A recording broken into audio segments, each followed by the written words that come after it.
I realized there are unique, outrageous acts of love that can be committed by me and me alone, and that is the unique purpose, obligation, joy, and responsibility. It's my ability to respond to reality. That's my outrageous act of love. A planetary awakening in love through a unique self-symphony. What a privilege it is to be part of this global community. There's a voice within me that asks, who am I, right? Who am I in all of this? Each and every one of us has a unique gift to give that we desperately need.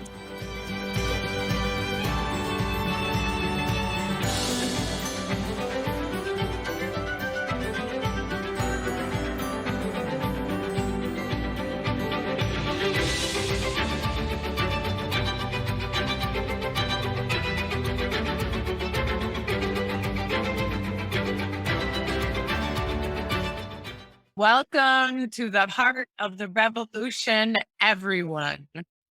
How wonderful to be together in one mountain, many paths, where our mission is what Barbara Marx Hubbard and Dr. Mark Goffney call a planetary awakening in love through unique self-symphony. We are activating a new humanity and awakening as a new species, Homo Amor, the fulfillment of Homo sapiens. As a church, a synagogue, a mosque, a temple, a zendo, no one is excluded, everyone is included, and we come together to attune to the evolutionary impulse awakening within us. Welcome home, everyone. I am Christina Tahel, the co-executive producer, along with Krista Josepha, Jacqueline Clark, and Jamie Long. And we are all so delighted to be together with each and every one of you today for week 298 of our live community broadcast. What a privilege it is to be part of a global community where we support humanity's flourishing. Use the Zoom and the Facebook chat functions to say hello, to let us know where you're from, to express your prayers, and to resonate the Dharma. We are streaming live on YouTube and Facebook. If you're on one of those platforms listening now, feel free to join us on Zoom. On Zoom, check that your chat settings say everyone so that we can all hear from you. Here to step into the work and the practice of creating the great Homo Amor library, reach out to me for the holy opportunities. My email is in the chat box now. Today, we celebrate our beloved Dr. Mark Goffney, who is evolving a new Dharma or meta theory of integral meaning that is reshaping key pivoting points in consciousness and culture, and who continually and personally holds so many of us, calls us to our greatness, and weaves together a field of outrageous love with everything he touches, no matter what is going on in his life. Thank you, Dr. Mark. Join us every Monday to write to today's Evolutionary Love Code. One Mountain, Many Paths members do receive an email every week about writing to the Evolutionary Love Codes. What to expect today? First, a Dharma recap from myself from last week's One Mountain, Many Paths. Then Dr. Mark will set our intention. Then Shahat will resonate our evolutionary love code today. Then we step into our evolutionary sermon with Dr. Mark and sometimes with the recorded piece from Barbara Marx Hubbard. And then we move into meditation to enter prayer. Krista will invite us deeper into community. Ujis will invite us to the Outrageous Love Festival. And to close, we bring people on for our goodbyes and a short dance practice. Mark writes what he calls evolutionary love codes, Mark and Barbara studied those codes together, often comparing them to Barbara's own 52 codes for conscious self-evolution. These codes grow out of their radical commitment over 100 collective years, crystallizing the story of humanity. Quote, evolving the source code of consciousness and culture, which is the source code of love, unquote. I welcome all who are new. We need One Mountain, Many Paths is radically committed to telling the new universe story. Now for my recap from last week. Attachment theory and beyond. Homo Amor evolves the blessing of the Father. Most people in the world are the product of imperfect parenting. Because parenting is imperfect, because an attunement is imperfect. And some of us may even have been the product of brutal parenting. But actually, it's not about that. Yes, do the psychological, therapeutic, traumatic work. That is critically important. And there's no bypass road. Any spiritual path that says you can do a spiritual bypass and not do the attachment work is incorrect. But once you've done that work, give it up. Let go of your attachment to reliving that story again and again and again. Because actually, going through the story again and again becomes not your eros, not your healing, but going through the story of your past becomes your pseudo eros. It becomes an addiction. We have to liberate the notion that there's this one person or multiple persons, our mother, our father, who's the pharaoh in our life. And if they did it wrong, that we can't liberate ourselves. It's not true. Homo Amor is called by the memory of the future. In the Hebrew mystical tradition, if you read the Song of Solomon, the beloved is sister, brother, mother, father. The beloved has so many faces. We are all mothers and fathers to each other. The memory of the future is in the faces of all the mothers and fathers that call us forward, are desperate to be proud of us, need our service, see us, invite us, recognize us, choose us, desire our depth, and adore us. Yes, we track the beloved in the classical romantic relationships, but we also need to be beloveds to each other, or what we call outrageous lovers. Beloveds to each other doesn't mean that it's frozen in a romantic context. That is one context, and it's an important one. Too often, the romantic context, though, is a strategy of the ego, seeking comfort and security, which is reactive to that which happens to it. But actually, that's not ordinary love. That's outrageous love that emerges from within. It takes on so many wonderful guises.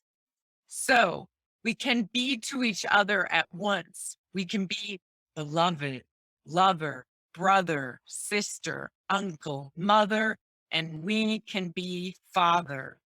And as mothers and fathers, we have to say to each other what the mother and father needed to say to their child in an ideal world. Welcome.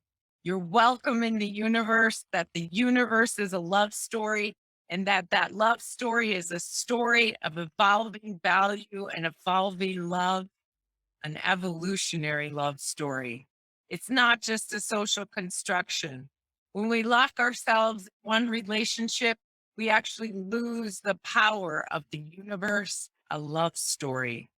The blessing of the Father begins with the recognition that actually, as a unique self, as Homo Amor, We are each other's sons and daughters, and we have a unique contribution, a unique value of cosmos that's needed by cosmos, that we are part of this larger field of value, and we need to show up for each other in these ways. We are part of Team Humanity, and Team Humanity deeply needs us.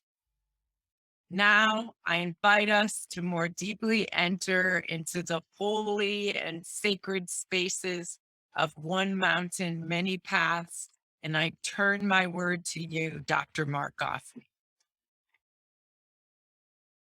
Thank you. Thank you so much. Thank you so much to Haley.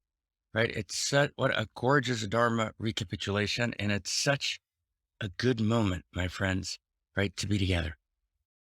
And in this good moment, there's outrageous pain. And in this good moment, there's outrageous love. And in this good moment, there's outrageous beauty. And I want to just share for a moment what we mean when we say outrageous, because the word outrageous is part of the core structure of the new story of value rooted in first principles and first values that we are formulating, right? Articulating and sharing, right? As the primary response to existential and catastrophic risk, right? As we live in this moment of time between utopia and dystopia, right? As existential risk hovers in multiple vectors, and as we need to respond, we understand that although infrastructure responses are important and valid, and social structure changes of laws, et cetera, are important and valid, but those depend on superstructure. And this is a distinction from Marvin Harris, a Marxist theorist, right? But it's Marxism complex, this distinction, excellent, right? Superstructure. And superstructure is the worldview, right, that society is rooted in. Superstructure is what we're calling the story of value that a society is rooted in. And what we've done is trace every major vector of existential and catastrophic risk to a breakdown in superstructure, meaning to a breakdown in the core story of value that animates society. So, for example, when we looked at Me Too, with all of its beauty and its excesses, and when we look at masculine sexuality with its excesses and its wild beauty, with its wild beauty and its excesses, which have expressed themselves for some men in sexual harassment. When we look at the acting out that takes place that causes feminine shadow and sexuality, right? Whatever the sexuality story is, if you look at the larger issues in culture, right, you realize when you look at date rape, right, on college campuses, both its actuality and the way it's been misreported, right? All of those issues are rooted in a fundamental breakdown in a story of value, which is we don't have a sexual narrative. That's just one example. We don't have a sexual narrative, right, that actually meets our sexual experience. And so therefore, the sexual experience causes enormous shame. And only by retelling a new sexual story can we address those issues. So for example, in the think tank, we've spent several years on a project that we've completed the core of. Now we're in the last year and a half of the final stages, and we've written 16 volumes on a phenomenology of sexuality, an abridged phenomenology, a complete phenomenology, a one volume. Then there'll be another probably 15 mini volumes. We've actually written what we hope is the great work in this generation on Eros and Eros's relationship to love and to sexuality. Why? Because we had to retell the story. But that's not true about sexuality. It's true about economics, right? It's true about immigration policy, right? It's true about methods of governance, right? It's true about how technology is enacted, right? Technology was not merely a tool, but an environment, and how those environments of technology are enacted. All of those are dependent, right, on a prior story of value. And in how we live in that story of value is how we show up, right? In how we make policy, right? How we engage. You can't just change policy. It's not going to work, right? Policy generally is social structure, often infrastructure. Infrastructure, the structure of, how things work, roads,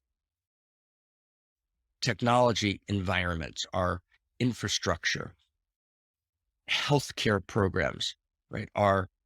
They're kind of structure in society are a mixture of infrastructure and social structure, because they're governed by, right, a set of laws, right? So social structure is kind of laws and contracts in society, and infrastructure is the actual infrastructure, the actual kind of planetary stack, right, of society, how the actual infrastructure works, transportation, technology in all of its forms. What we're saying is you can't change it based on infrastructure and social structure. You need superstructure.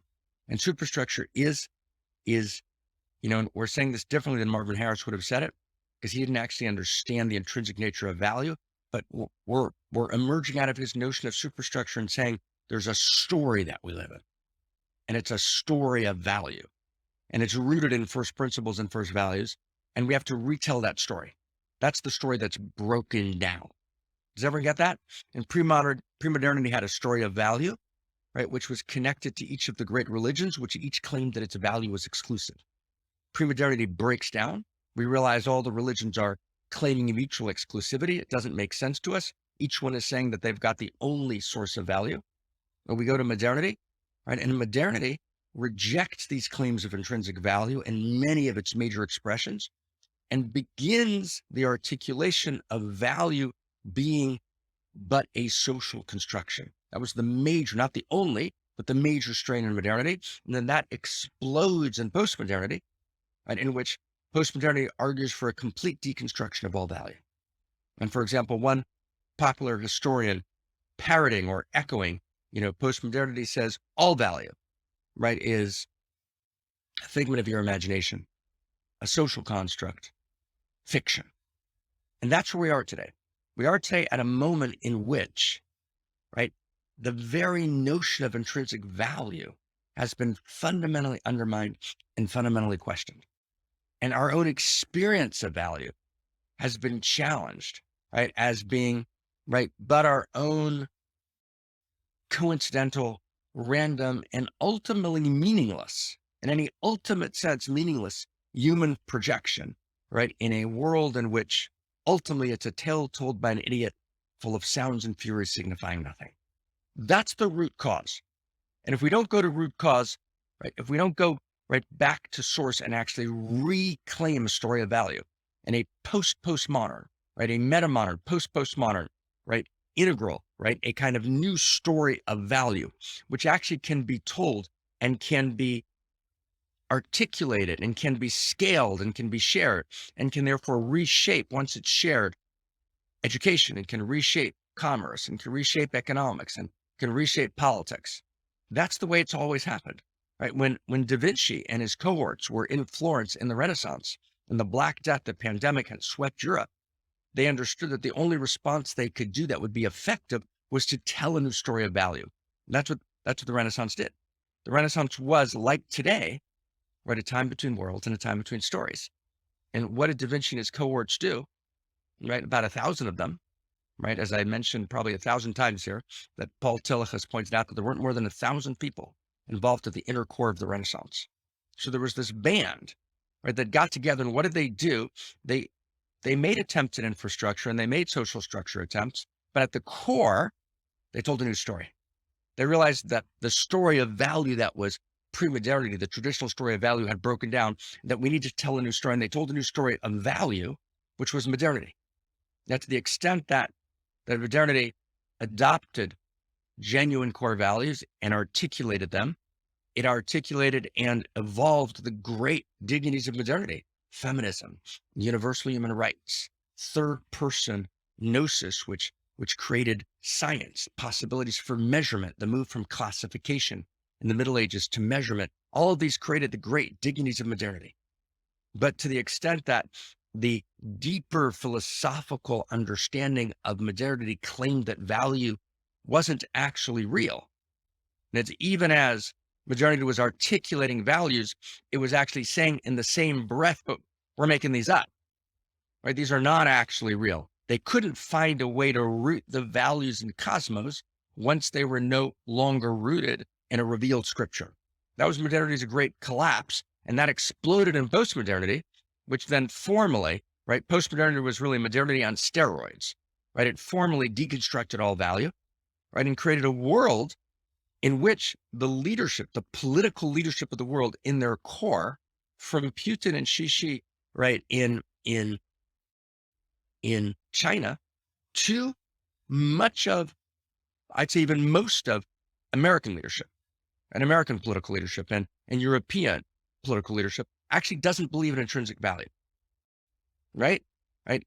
Either they don't believe in intrinsic value or they make a pre-modern regressive traditional move. The only value is, right, our particular version, right, of value in our particular religion, right, that we actually expressed, right, in pre-modernity. That's got to come back online. For example, the Catholic view of abortion, right, in America, right, coming back online. So you can't actually understand reality without understanding the entire question is, are we living in a shared story of value? Now, I began with the words outrageous love, outrageous pain, right? Outrageous beauty. We live in a world of outrageous beauty, but beauty is a value. Beauty is not nothing. Beauty is not just a beautiful man, a beautiful woman, right? A beautiful sunset. It's all of those, right? And beauty comes in, a beautiful old woman of 97 and a gorgeous, beautiful man's face who's 93, and you just see amazing beauty on their face. Right? Beauty comes in many shapes and forms, but beauty is something deeper, as Alfred North Whitehead, right, talked about it, and as the Zohar, right, the 13th century Hebrew interior science document, right, talks about beauty. Beauty is the ability, and Whitehead writes about this in Adventure and Ideas and in Process and Reality, the ability to contain.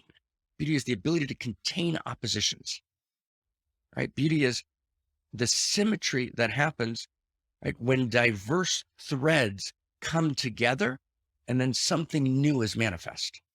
That's how Whitehead talks about beauty. Beauty is that which, as Whitman said, contains multitudes, and what synergizes from those multitudes is something new, which is unimaginably beautiful, right? And for Whitehead, beauty is the primary experience, and goodness and truth are both expressions of beauty. And that's similarly true in the interior sciences of Hebrew wisdom. Tiferet is the illumination of the divine, and Tiferet, Tiferet, Tiferet means beauty. And Tiferet is the illumination of the divine, which is also called Shalom, which is usually translated as peace, but it means wholeness, which is when diverse values which oppose each other come together and live together, right? And they synergize and they create a larger whole of stunning symmetry, which generates a whole greater than the sum of any of the parts. That's beauty. So Whitehead and the Zohar actually experience beauty in the same way. That's what beauty is. A beautiful person is not some plastic, superficial sense, right? It's this depth in which the entire person, interior and exterior, shines together, whether that's the beauty of a person or an idea, right? Or a landscape, right? Or, right, a color that integrates different colors. So we live in a world of outrageous beauty. That's one. Two is we live in a world of outrageous pain. Outrageous pain is the opposite of outrageous beauty.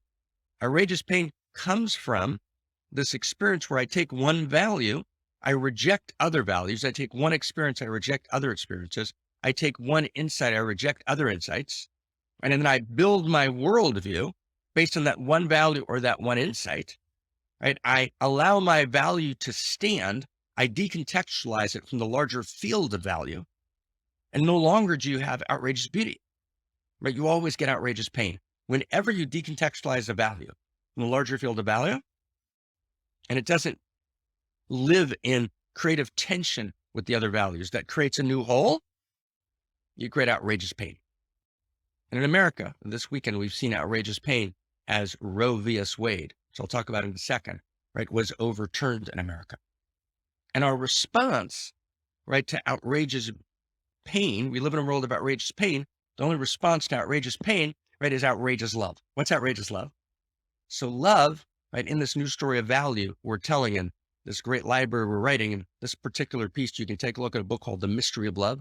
There's a chapter on perception and a book called A Return to Eros. Maybe we can catch those in the chat box, where there's also a chapter of perception where we unpack the qualities of Eros. And one of them is, right, perception, Eros, or love as perception, which is the ability to see the whole. Right. So outrageous love means, right, to love you means I see you. I don't identify you with one part of you and then identify that as all of you and therefore dismiss you. Right. That's what hate means. Hate means I see one narrow part of you.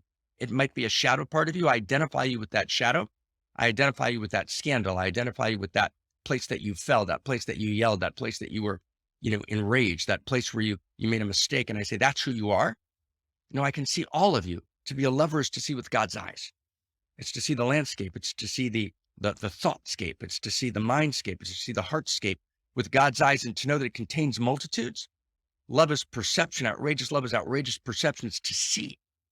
And when you see beauty, right? So now I want to apply this, okay? And I want to apply this. And we're just setting the intention, but the intention is important to set today, right? Because we're going to look at, for a second, just for a couple of minutes, just with this, setting of intention, I just want to look for a couple of minutes at, what happened in America today. And I don't want to talk about it. It happened on Friday. Right? There was a constitutional right to abortion that was enacted in the United States some 50 years ago, right, by the Supreme Court. The Supreme Court just overturned that constitutional right. And there's a huge divide in America. There's an enormous celebration by pro-life activists, and there's enormous mourning, right, by pro-choice activists, right? And one side, right, filled with intelligent people, not evil people. I want you to get this. The second you demonize the other side, we're out of beauty. We're in outrageous pain, right? Fabulous, beautiful people, right, filled with a sense of value are on one side, and fabulous, beautiful people, right, filled with intelligence and a sense of value and goodness are on the other side. So what happened? So I want to really get this. This is so deep. And y'all, are you with me? I know this is really subtle what we're about to do. So I'm going to find each other if we can in the chat box. This is super subtle. You ready to jump in, everybody? This is super subtle. Who's with us? Who's with us, right? And we're here to kind of actually say the things you can't read in the news. We're here to go deeper. We're here to get underneath, right? So welcome, everyone. And it's so good to be with you. And thank you for being here. And thank you for listening. And we'll see if we can capture this in a few minutes. Like what's actually happening here. See if we can kind of find it deeper than deep and actually do evolutionary sense making. So in the clash between the kind of pro-life position and pro-choice position, several things are happening that need to be pointed out that are beyond important. So number one, each side is claiming a value as the ultimate value. And in some sense or another, dismissing the value of the other side. So the pro-life people are saying the value is life, but particularly they mean the life of the baby. That's the primary value. And protecting the value of the life of the baby, right, is the primary value. And therefore they call themselves pro-life. But actually what they're doing is they're hijacking the value of life, turning that into an absolute value and ignoring a second value, which is the value of choice. Now, the pro-choice people are doing the same thing. They're picking a value, choice. And it's the woman's right to choose, right? That's what they're talking about, choice. and they're calling themselves pro-choice, but they're actually, in doing so, decontextualizing choice from the larger field of values, includes life, and making choice the primary value, and in some sense, the only value, before which all other values must bow. Now, again, the pro-life people are doing the same thing, right? They're decontextualizing life, in this case, the life of the baby, right, from the larger field of value, which includes the life of the mother and includes choice, and those are related, and saying their value reigns supreme. But here's the thing, and it's very beautiful, right? The word value in Hebrew is erech, E-R-E-C-H. See if we can catch it maybe in the chat box. E-R-E-C-H, E-R-E-C-H, right? I would say it's choice, right? Erech. Now, erech means value, and erech also means context. Context, or erech, means kind of the constellation or the field, right? So the constellation or the field. Okay. You guys following? You guys following here? The constellation or the field. So erech means value, but it also means context or constellation or field, meaning the value in a larger context of values, or the constellation of values, right? Or the field of value. So the word value in Hebrew means context or constellation, right? Or the larger field, because no value exists independently of the larger field. Whenever you isolate a value from the larger field of value and you transpose it into an absolute value, before which all values must bow, at whose altar you worship and bend your knee slavishly, then you create idolatry, then you create outrageous pain. Did everyone catch that? It's deep. It's important. So in this great argument, right, between pro-life and pro-choice, the way they've actually framed the arguments, right, is actually absurd. They've each claimed a value, right? They've then rejected the other value and caricatured, and this is point two, they've caricatured the other's position. So in order to highlight the absurdity of the other's value. So I want to go slow here for a second, okay? I want to get to point two. It gets deeper. So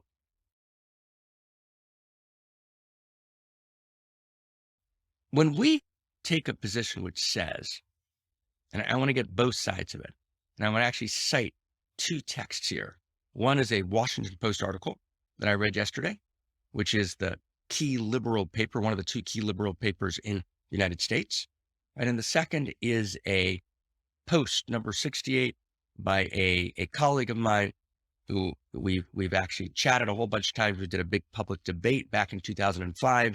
We're actually about to do a second one. We had about 1,000 people there. We're about to do a second one in Los Angeles, right? His name is Dennis Prager. We've had dinner a couple of times. And, you know, Dennis Prager, right, in what he calls his fireside chats, right, does in number, I think, 64 or 68, does a chat on abortion, which is highly relevant. And Dennis is clearly articulating some version of a pro-life position, right? And the Washington Post, right, was articulating yesterday some version of a pro-choice position. Now I'm going to watch this carefully.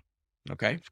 So Prager, right, correctly, right, and wisely, at least in part, right, opens, right, his conversation with, and when I say correctly and wisely, I mean not in an ultimate correct and wise sense, but I mean from a polemical perspective, right, for the sake of argument.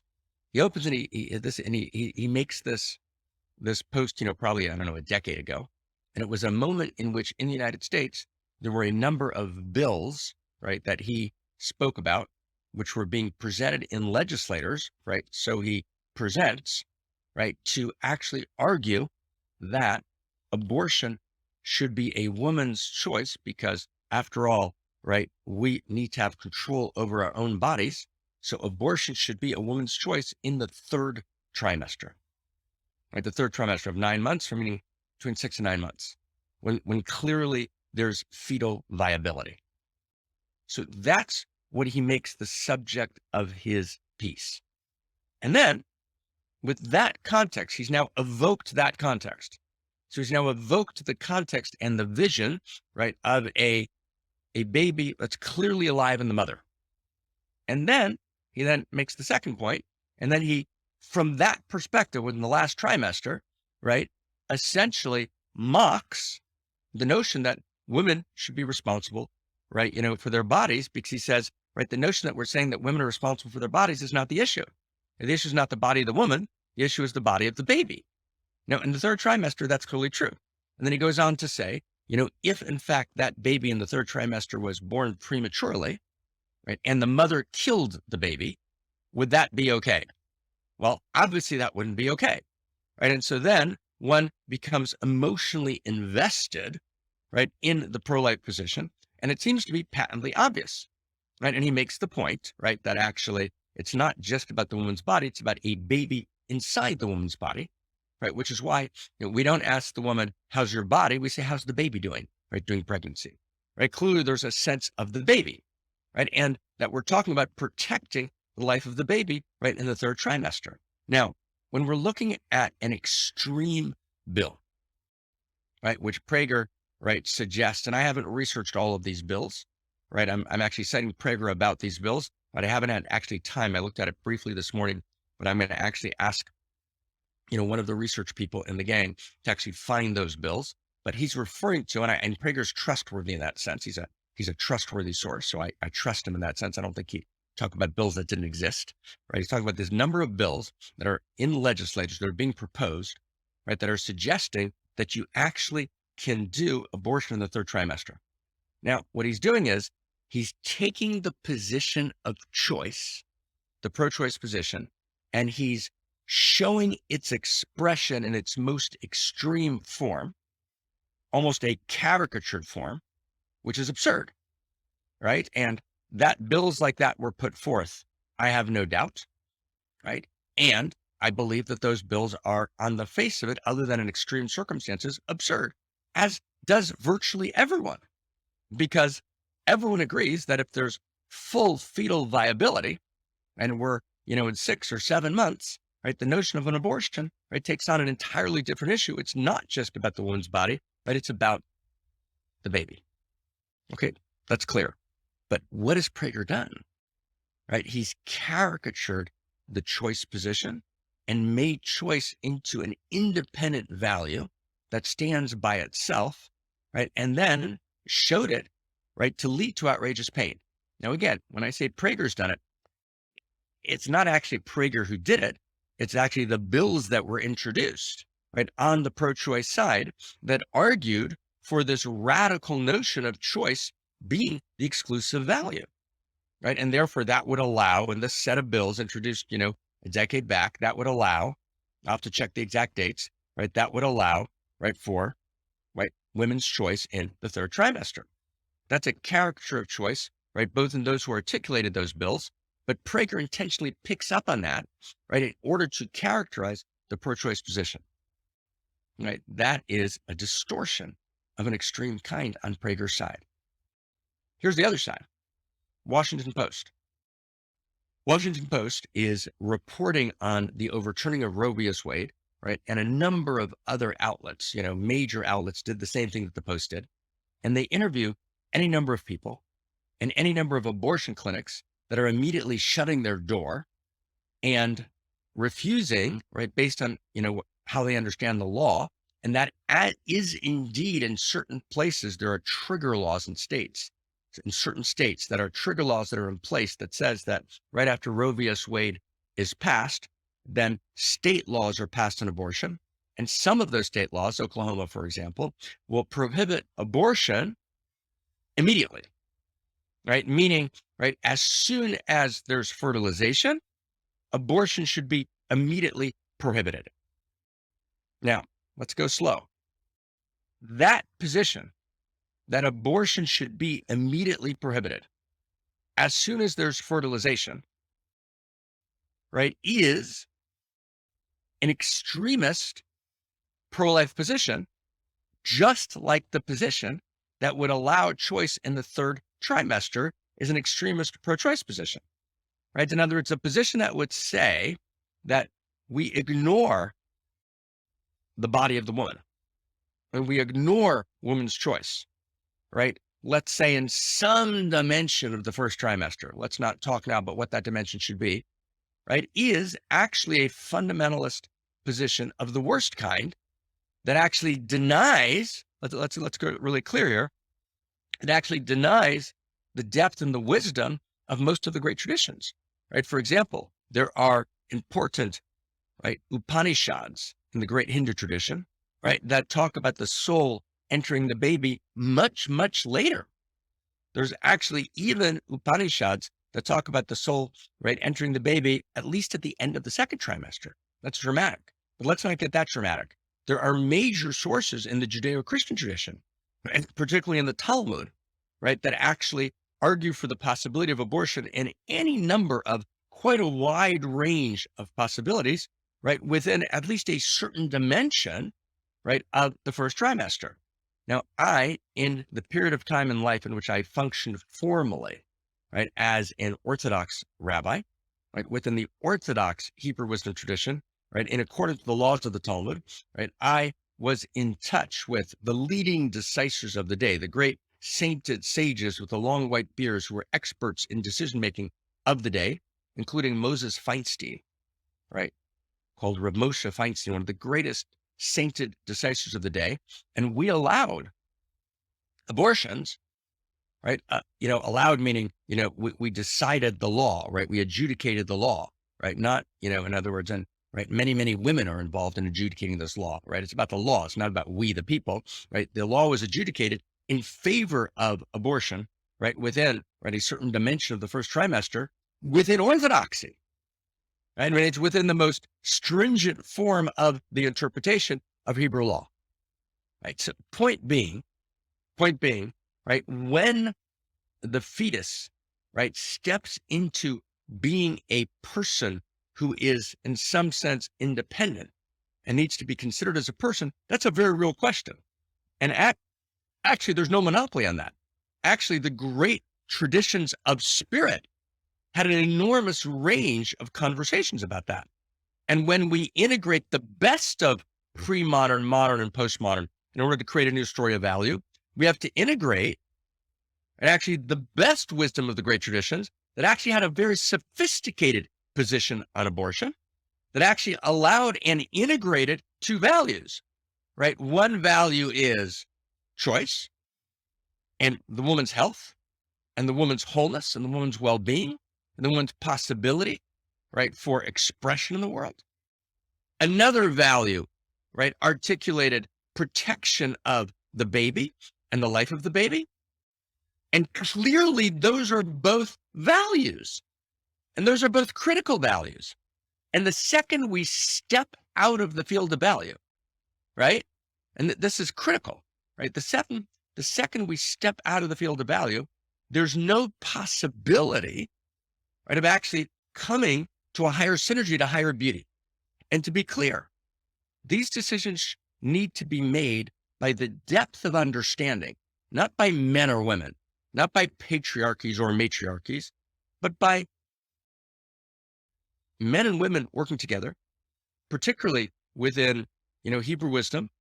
I've long argued, right, when I was in that world, I'm now functioning in a more universal world, but when I was in that world, I long argued that women, right, who are expert in law and tradition, right, and in compassion and love, right, in this particular field, should be the ones who are adjudicating the decisions on abortion, right? There are many, many women who are brilliant experts, right, at the text and at the medical issues, right, and at the embodied experience level, right? And clearly we're in a generation where we shouldn't have men deciding these issues for women, right? We should have within each tradition great women, right, who are actually involved in adjudicating these decisions, who actually experience these realities in their body, right? We're at a new moment in time.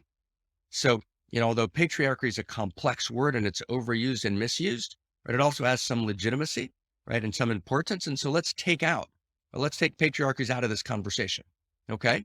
So let's find this, friends. This is a big deal. In order to actually engage this conversation, we can't caricature on either side.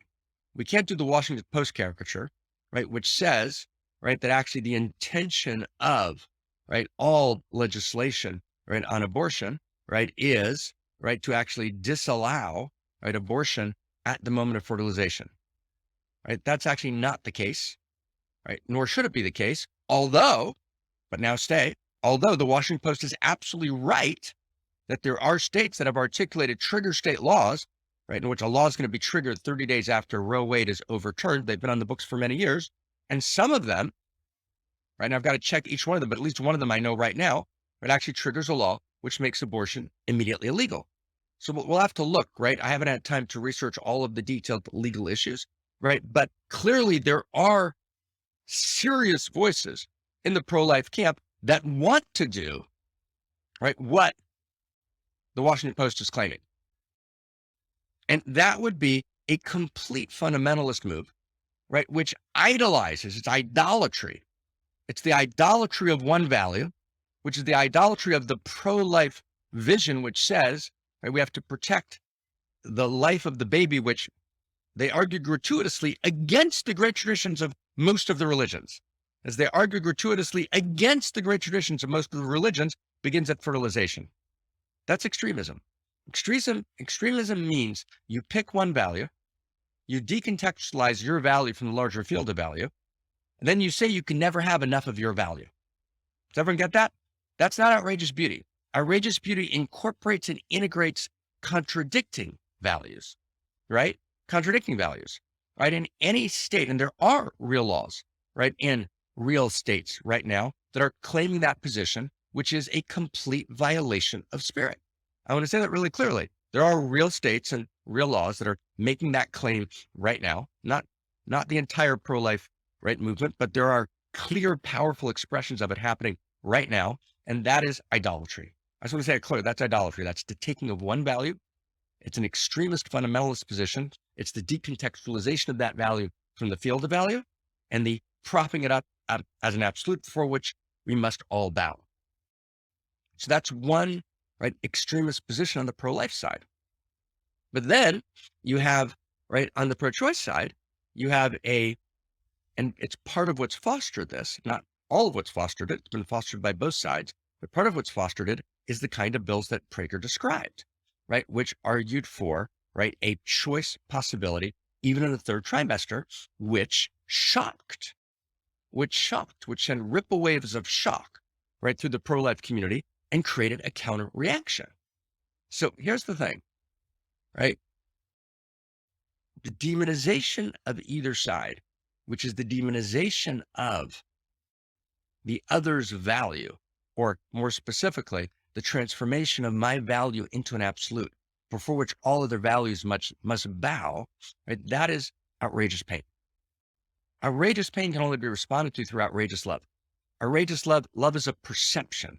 Love is knowledge. Love is gnosis. Martha Nussbaum correctly titled one of her books, Love is Knowledge, right? Love allows me to see, love allows me to know. And love allows me to perceive beauty. And beauty, both as the Hebrew wisdom and interior sciences articulated it, and, right, as Whitehead correctly articulated it, beauty contains multitudes. Beauty contains contradictory values, right? And from that contradiction, paradox emerges and new synergy and new beauty arises. Now, I want to go deeper. And let's see if we can. Can we go deeper one step? Who's up for going deeper? I want to go deeper one step deeper. Who's up for one step? I want to go deeper. We got to go deeper one step. I mean, it's wild and it's important and it's critical. Can we go one step deeper? Who's up for one step deeper? Okay. One step deeper. And this is so subtle and it's beautiful and it's important, but it's not easy to get. Okay.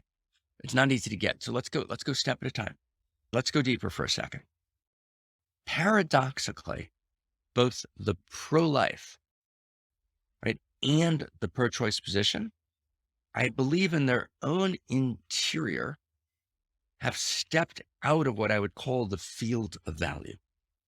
And I want to explain what that means. Okay, we're all the way on the deep end now, okay? Let's explain what that means. So one, and it's going to be paradoxical and surprising on both sides. The position of much of the left, which is expressing the pro-choice position is deeply entrenched in the postmodern matrix. And the postmodern matrix deconstructs value. Right? Value doesn't actually exist. You're not in a field of value. But no one can live without value. So once you step out of the field of value, what you do is you then choose one value, and you make that value not a value in the field, but your identity. That value actually becomes your identity. That value becomes your absolute, right? That value becomes a kind of Puritanism, right? That value becomes your crusade, because that value is no longer a value in the field of value. That value becomes you entirely, your identity. And any compromise on that value is a compromise in your very existence. Therefore, you become a rabid extremist, right? You become angry. You can't have a real conversation. You can't engage in facts because your identity is that value. And that value is decontextualized from the field of value. And therefore, that value brings outrageous pain. And there's no outrageous love to respond to it that will bring us to outrageous beauty. Now, on the other side, let's get the other side. Let's get the other side. On the other side, and it's deep. The other side, you would think, well, but the pro-life people, they're in the field of value. No, they're not. The pro-life people have actually regressed, right? Most of the pro-life position, right, is animated and funded by either fundamentalist versions of Christianity or particular Catholic versions of Christianity, which are actually, and let's catch this, which are actually in their core belief systems pre-modern. And in pre-modernity, it wasn't a field of universal value with multiple values in the field. It was a field of value that was hijacked and colonized by one set of, in this case, often patriarchal interpreters. And here I will use the word patriarchy, although I often don't use it because it's overused and misused, as my friend Warren Farrell has pointed out. But here I will use it, right? In other words, men, right, who were not living in women's bodies, who were deeply sensitive to women in many ways, some of them, and some of them were definitely not. There was also a particular position on the role of women in society and in most of Christendom. And that came together with legitimate life considerations of the baby and formulated, right, a set of laws, right, of a particular extreme fundamentalist nature, both in Catholicism, right, and in the sources of many of the fundamentalist Christ traditions that are happening in America, right, in their more kind of Baptist or fundamentalist forms. So what's happening now is much of the pro-life movement is animated not by the field of value, but actually by a pre-modern position that's paradoxically not in the field of value. How do you know the pre-modern positions were not in the field of value? Because they actually claimed that only their position was value, and that all the other competing religious positions were not only wrong, but the competing religions deserve to be killed as either infidels, right, or heretics, burned at the stake, tortured by the Inquisition. Let's get this really clear. That's not a position in the field of value. So the pro-life movement is informed. Does everyone get that? The pro-life movement is informed not by the field of value, right? The pro-life movement is informed actually by being out of the field of value.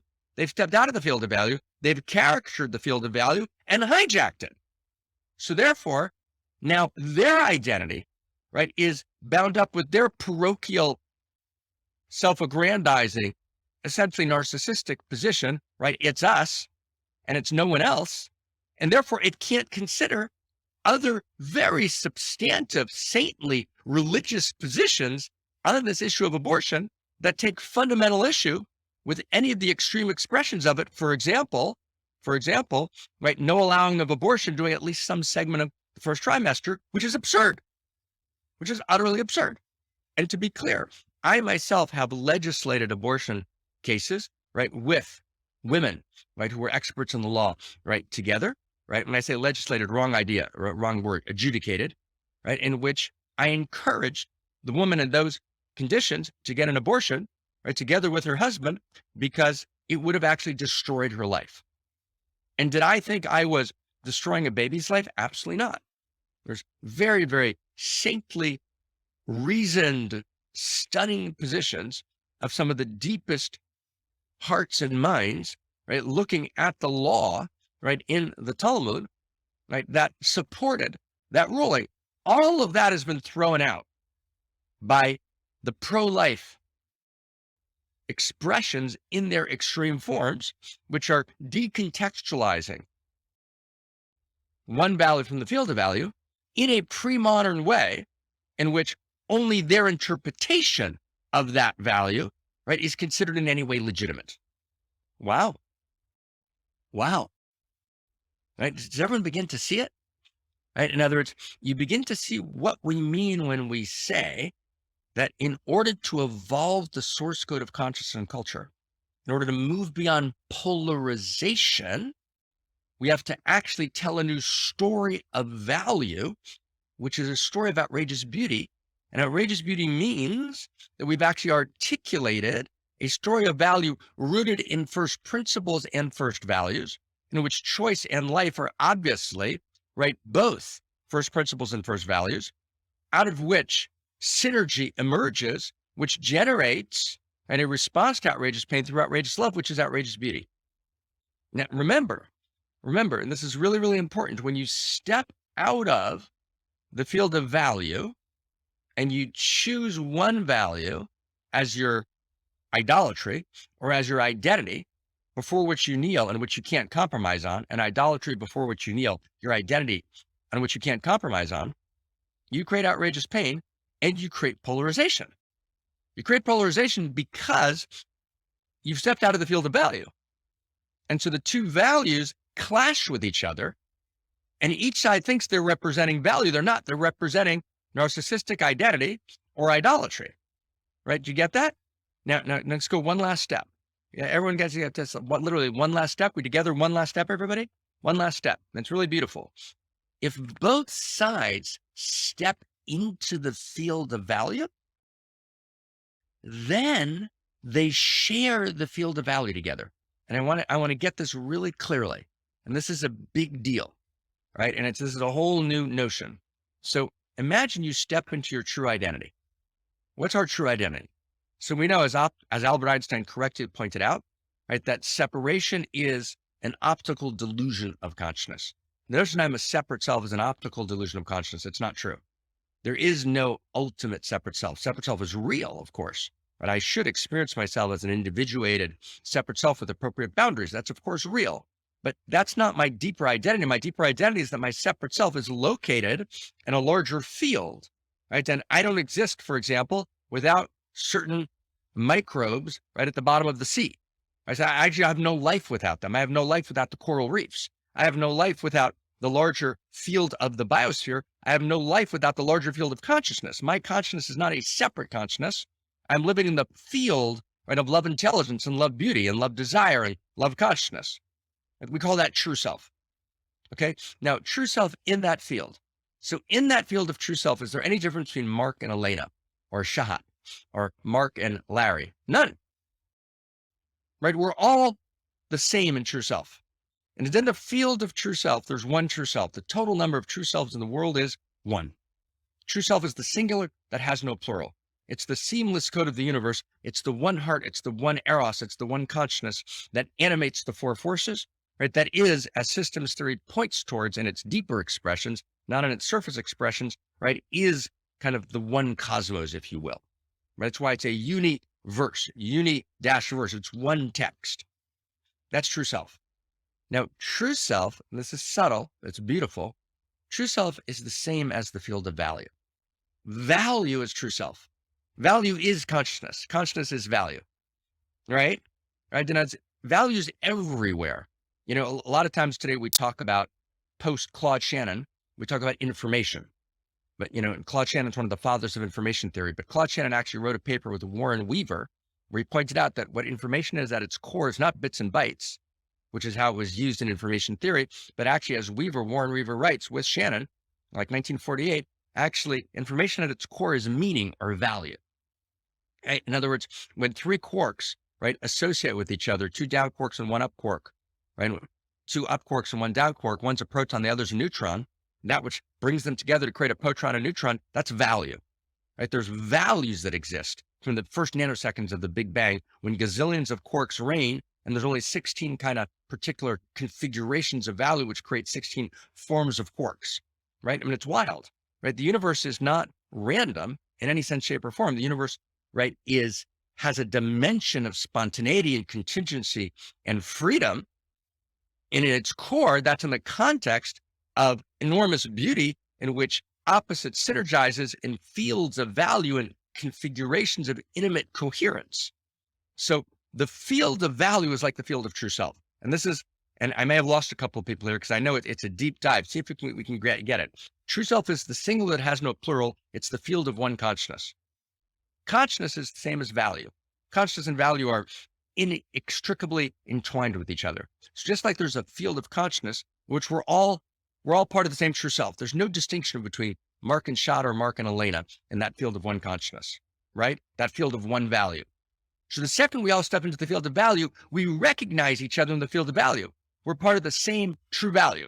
We're part of the same true self. Now stay close. Then Elena individuates. Then Ben individuates, right? Then James individuates. I individuate as unique self. Does everyone get that? Colleen. Colleen individuates as unique self. Does everyone get that? Now there's Colleen. Colleen is a beautiful artist, right? You know, in Europe, right? Doing gorgeous work and has done 12 beautiful paintings, right? On Eros. So true self individuates as Colleen. That's unique self. So the same way that true self individuates as Colleen as unique self, the field of value, true value, individuates as choice, individuates as life, individuates as any one of the larger field of values. Does everyone get that? Who gets that? Who gets that? In other words, a unique value is the same as unique self. It's beautiful, right? It's just like true self individuates as Jacqueline or as Colleen or as Elena or as Mark or as Sally. So true value individuates as a unique value. Does everyone get that? Now, and it's beautiful. Now, true self is not the same as unique self. Unique self is the individuation of true self. But stay really close now. Stay really, really close. But unique self is not the same as separate self. Unique self is not the same as separate self. Separate selves are in what Hobbes called a state of war. There's a natural state of war between the separate selves. And if I would try and summarize, I've dabbled in great Russian literature over the last 20 years. Elena, you know it better than I do, but I've dabbled in it. And one of the things that Russian literature, when it's truly trying to stand for moral clarity, is grappling with, right? How do we actually create peace between separate selves with their own, each one with their own, rich inner texture? And how do you create a larger field of value? And it's very hard to do, right? Because, a lot of the great Russian literature, right, was written either under the influence of early Christianity or modern modernity that was already anticipating postmodernity, right? Bracket those two sentences if you missed them. But here's the important point. Stay close. Unique self is not the same as separate self. I can only create harmony between unique selves if a unique self understands that I'm an expression of true self. Does everyone get that? If I'm an expression of true self, so then we're all true selves. We're all together in the field of consciousness. We're all brothers and sisters, right, in the one love and the one heart of cosmos. And then we're uniquely individuated. Then we can create synergy. Then we can create beauty. Then we can create outrageous beauty. But, right, if we're separate selves, then what Hobbes calls in Leviathan, or in his earlier book, Man and Citizen, right, the natural state of war, which is nasty, brutish, and short, as our lives so often are, actually reigns. Wow. And actually, as Leo Strauss pointed out, even, Locke, John Locke was really Hobbes with a velvet glove, and the separate self is the core of Western society. Now, stay with me. The same thing's true about value. In other words, if I never enter the field of value, the field of true value, the field of true self, as it were, if I'm not in the field of value, then the value that I choose will be not my unique self value. It won't be a unique value.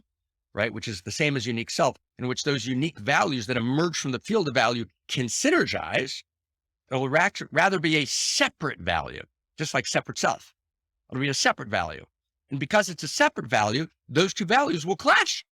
They have to clash because it's a separate self value, right? It's a separate value in the same sense of separate self. So now they've got to clash. They've got to clash with each other. They can't actually find each other because it becomes identity.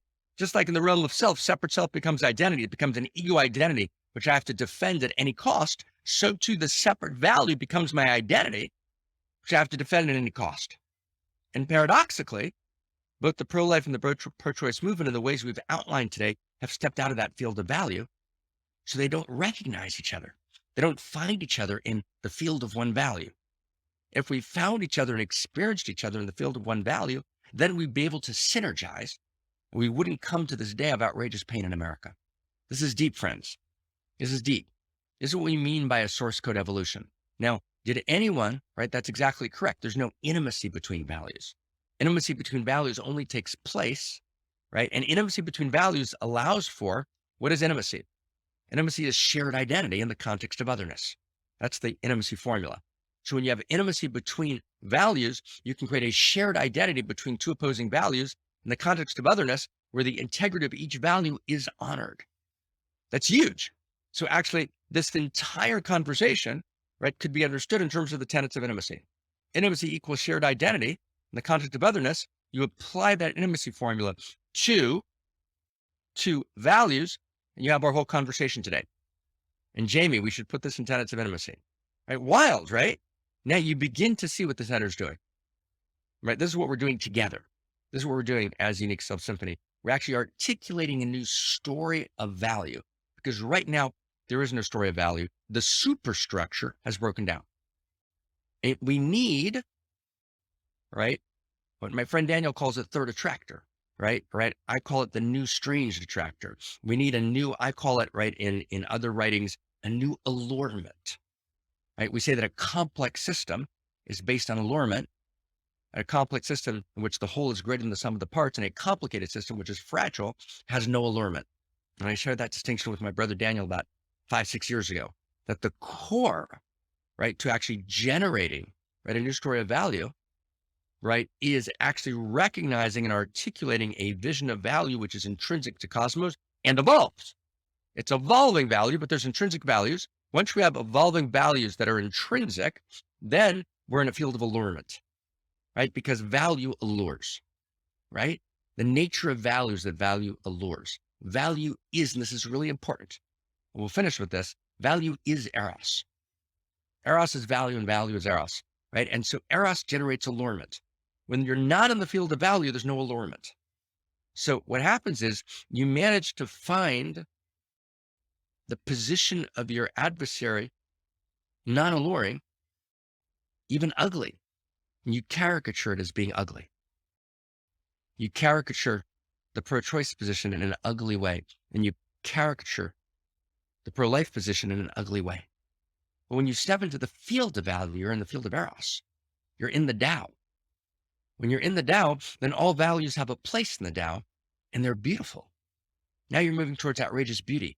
Whitman's I contain multitudes, or Whitehead's notion of beauty that contains more and more and more contradiction, in which the contradiction becomes not only add something critical to our eros theory, to our cosmoerotic humanism. And cosmoerotic humanism, for those of you who are new, is the overarching story of value that we're working on at the center, that everything's a part of. Unique self theory, they're all part of cosmoerotic humanism, right? In this basic notion, right, of cosmoerotic humanism, let me see if I can get this, hold on. We articulate, right, a vision of beauty which allows contradiction not to turn into polarization, but to turn into paradox, right? When you're in the field of value, which is the field of eros, which is the field of beauty, then contradiction becomes not polarization, but paradox. And the Garden of Eden is not paradise, right? The Garden of Eden is paradox. And from that paradox, we can love each other, because love always holds paradox. And then paradox is uncertainty. And from that place of epistemic humility and uncertainty, we can create new synergies, new beauties that are unimaginable. So I know I took up the entire time today on Roe v. Wade. So I apologize for that, right? I apologize for that. I didn't actually mean to. And I meant to talk about Roe v. Wade for about 10 minutes. That didn't quite work that way. So I apologize, but it's just, I felt the importance of it, right? And just, thank you, everyone. And I want to turn to Krista Josepha, right? To Christina Avalon, right? Krista Josepha to take us into home stretch. And, we're going to be getting together at the festival. The festival begins July 6th. August 6th. I just want to invite everyone to be there. That's where we're doing the work of outrageous joy together. I mean, there's mad joy in the festival. There's ecstasy, there's delight, there's laughter, there's tears. And there's also telling the new story of value, right? The festival, you should come to the festival, not because it's going to be a great experience for you, it's because you're going to be a great experience for us, because we need you, right? Like, thank you. So maybe we can get some of that stuff in the chat box, right? On the festival. And I think Ujis is going to be talking about it. I hope. I know his internet today is a little bit on and off. So I turn with mad delight, right, to Krista Josepha. Thank you. Yes. Wow. Thank you. Thank you, Dr. Mark Goffney. That was amazing and beautiful. And I can imagine, for me at least, and I can imagine for maybe more of us, we could actually use some time to digest this beautiful teaching of today. And lucky for all of us, we have started a new thing, which is editing the weekly teachings, the transcripts of the teachings, into beautiful Medium posts. So I just wanted, before I turn to you, just wanted to show you where you can find those. If you go to Medium, well, first of all, if you're signed up for our emails, if you haven't done that yet, just go to onemountainmanypaths.org and you can register there. And every Tuesday you will receive the replay and also a link to these Medium posts. But you can also go directly to medium.com, and the publication name is Office for the Future, and we'll put a link in the chat box and also later below in this video. And here you can find the teachings from the last weeks of One Mountain, as you can see, with beautiful pieces of art created and offered by Elena. So this is a beautiful way to read the teachings at your own pace. And before I continue, let's go to you, Ujis. I see that you're here. So Mark invited us to come to the Outrageous Love Festival, and I thought, what better way to give us a taste of why we should come as to let Ujis share his story with us. Hello, beloveds. Yeah, thank you, Dr. Mark, for so important today's Dharma. Thank you, Krista, for giving me a word. Such a delight. Lot of questions I have. What is my deepest heart desire? What is my best perspective? Who am I as evolutionary unique self? What is my success story? And what is whole success story? And how would that feel to me? And what are the practices which could lead me to my best potential? What is the unique self-symphony in action? Where can I get a beautiful experience? See, questions are coming. Do you know answers? But there are some plans. Everybody has plans. I plan to go to Georgia, and I have a lot of work around house, and my mom is ill and is very care, and there is a festival. It seems to me that if I participated on the Outrageous Love Festival online, then I could satisfy all my needs.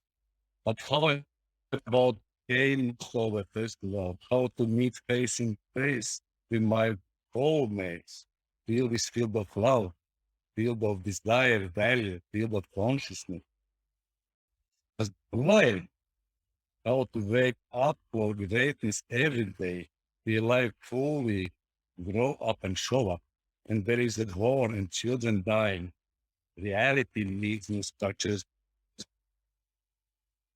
purpose, of love, of conscious, I changed my priorities. I must participate in person. I ordered tickets to Belgium. I started reorganizing my summer plans. Reality needs me. God calls me. Future self is inviting me. Field of love overtakes me. This is my destiny. What rage is like, love like a wave through.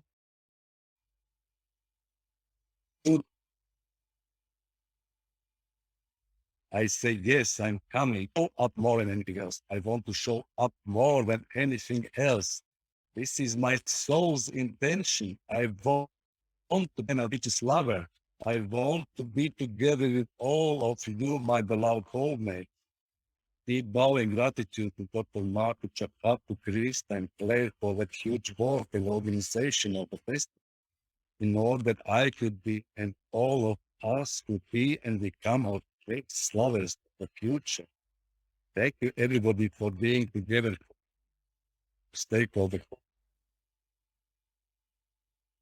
Oh, much love. Can't wait to hug you and to love you more soon at the most amazing event of the festival. Let's show up our greatness. Let's be outrageous lovers. Let's seduce ourselves and each other.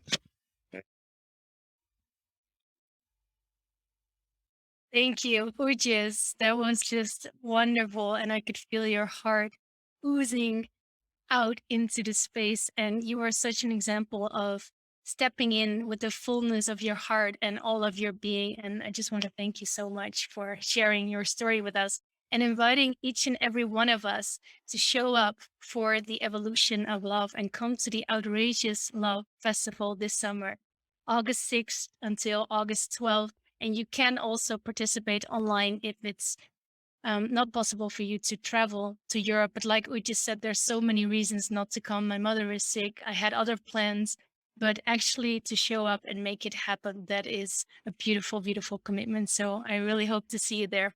And if the festival is too big of a step for you, there's another way that you can participate, and that is by becoming a member of One Mountain Many Paths. And Christina shared it in the beginning. Every Monday at 11 a.m. Pacific time, which is 8 p.m. European time, we have a beautiful evolutionary love code writing group. And in this group, we come together online and we write to the evolutionary love codes, which is a beautiful mystical process of digesting this teaching and really making it your own and finding your unique voice in it and being met by other evolutionary lovers. So you're welcome to participate in that.